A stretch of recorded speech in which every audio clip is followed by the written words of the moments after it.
Hello mga kapers! Ganito po yung itsura ng unit namin. After ma-turnover siguro mga 1 or 2 months, ganyan na po kakapal ang damo. Sa harap at saka dito sa gilid. Ayan.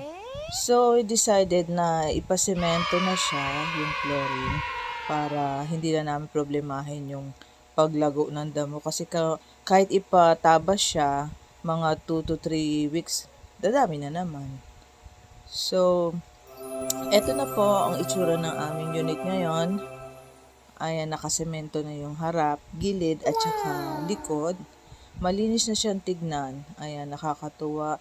Meron na rin kaming screen door and window grills. Ayan, salamat po sa contractor namin na gumawa nito.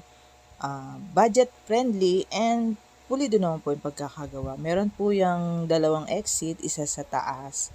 Ayan, dahil magpapalagay din po kami ng garage roofing. And isa dito po sa baba. Ayan, ito pong gilid na to. Nabubuksan po yan. So, hindi ko na po problemahin at hindi na ako mag-worry dahil may mga grills na yung bintana. Itong part na po na ito, balak po namin itong ipa-kitchen extension. Pag may budget na, syempre. So, ayan lang mga ka-first. See you next video.